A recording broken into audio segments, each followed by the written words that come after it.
Good evening. I decided I wanted to do another reading from my book, The Eidolons, um, which is quite an eclectic mix of occult texts and my own work.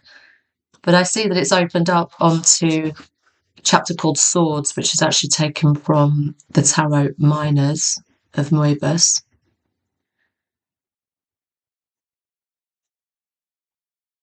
And it says, Swords, vow, as in the Hebrew letter vow.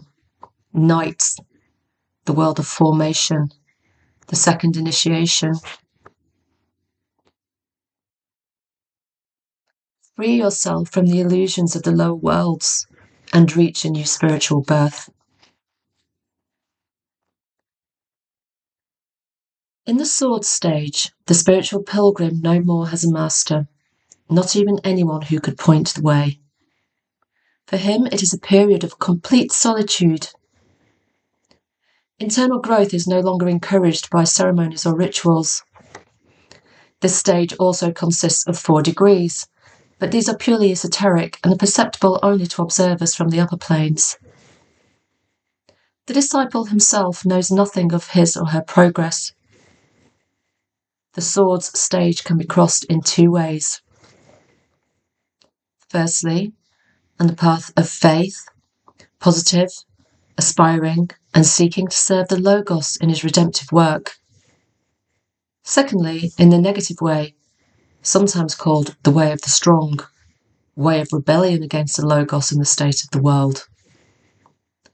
In this, the human being crosses the whole sephirothic tree, that is, the 10 degrees of the suit, fighting and isolating itself from the creative aspects of each sephirah.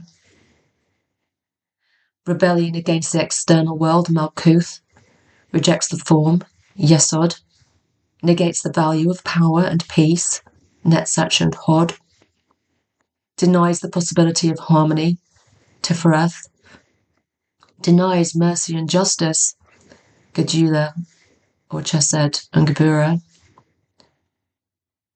reason and wisdom, Bina and Hokmah, and arriving at the denial of life in Kita. These sufferings and the internal emptiness they lead to, reaching a peak, awaken in the pilgrim an immense thirst and need to satiate it with something perfect and totally pure. The passage to the world cup suit.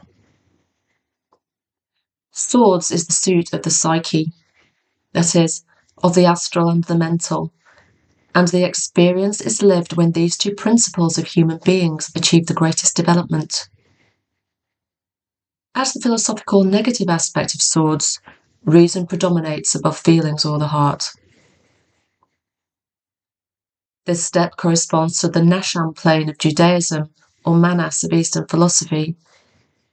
In it, the mental, having not reached the upper plane, Haya or Buddhi, is not yet qualified for a creative synthesis, but only for an inexorable analysis that penetrates to the roots of existence.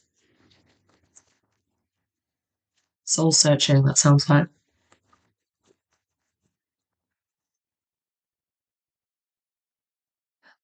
The disciple, initiated in the hidden and magical aspect of coins, already has a high degree of knowledge of his personality. Having developed his psychic centers and his magical abilities, obtained a certain power about the astral world and its environment, he became able to create new forms and transform existing ones.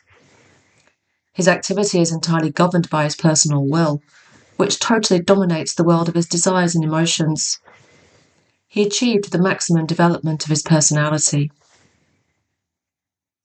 However, simultaneously with these achievements, in his heart a dissatisfaction with the achieved, a depreciation of world values that until now provided so much contentment.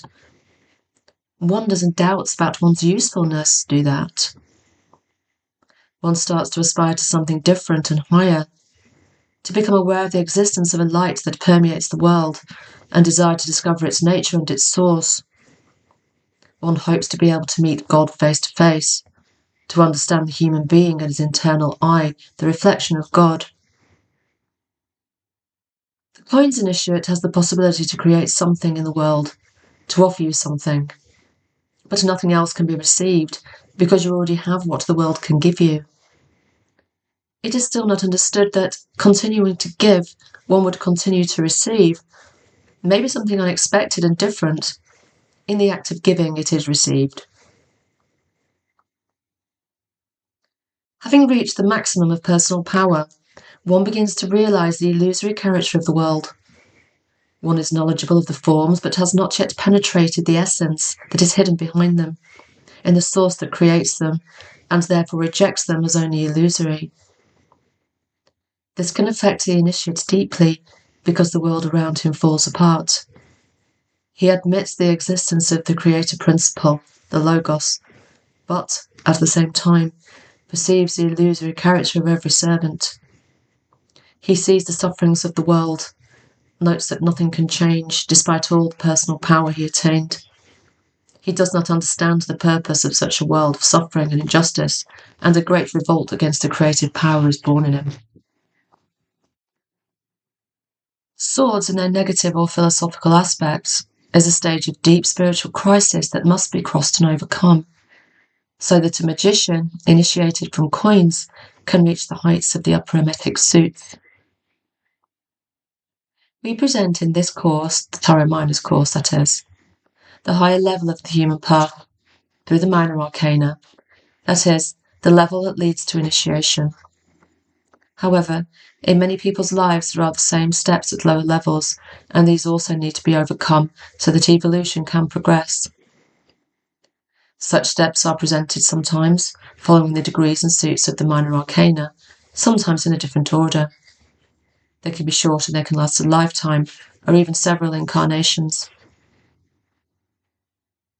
Spiritual progress most of the time follows a spiral, returning the individual to the same stages but at a higher level.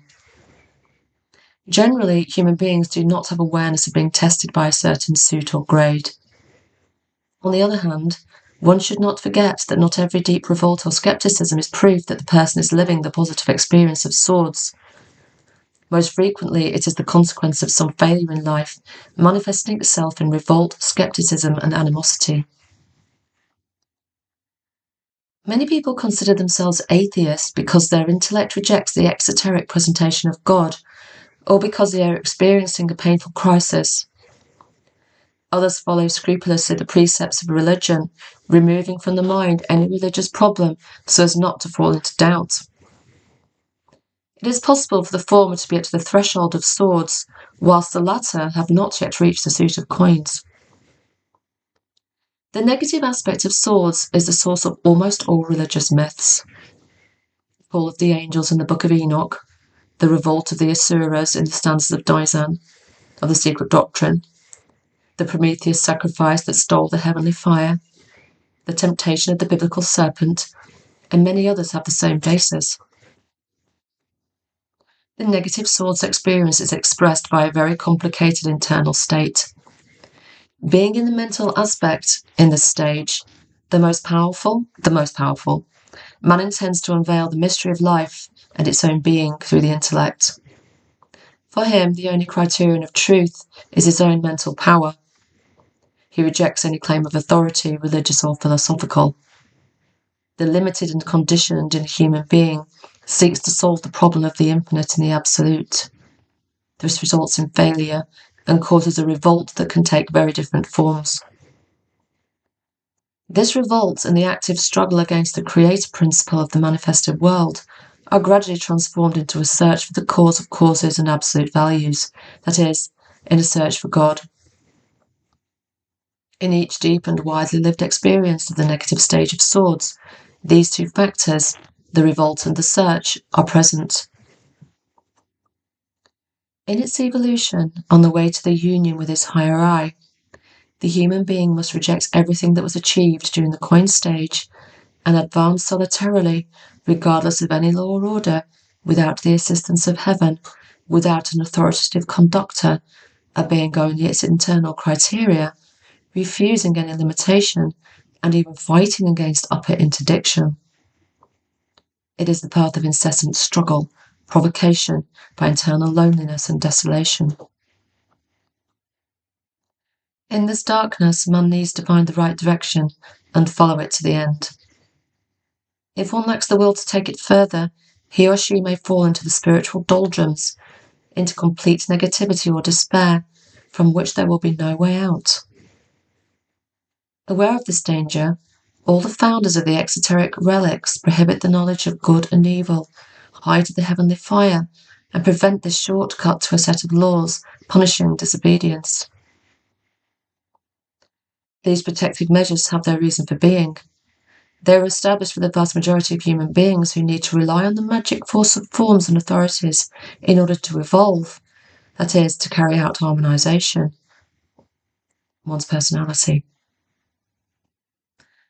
For this majority, the absence of support points would result in internal helplessness.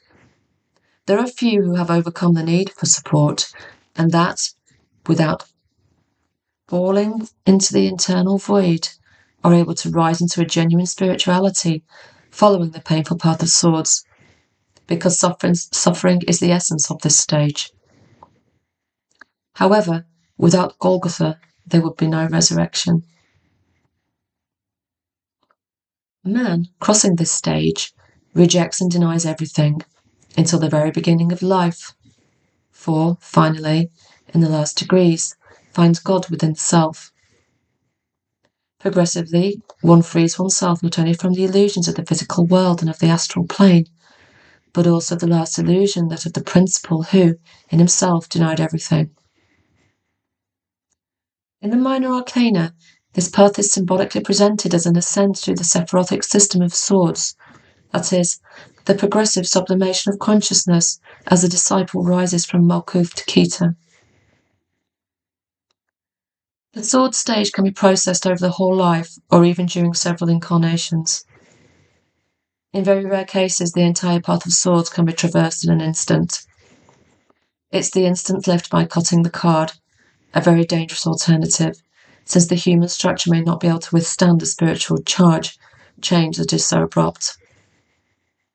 The transfiguration of Gethsemane, through blood, sweat, and the acceptance of the will of the higher will, can be considered as a sudden passage through the suit of swords. The swords experience is exclusively internal and deeply individual, and therefore only the basic steps of the suit can be sketched. The rest depends not only on the disciple's individuality and personality, but also the level at which he is living his experience. Fully lived, it prepares and enables, in the last degree of swords, the descent of the beneficial spiritual force suitable for the cup suit. With regard to the next two stages, cups and wands, very little can be said, because the more the internal level rises, so much less can be expressed by words.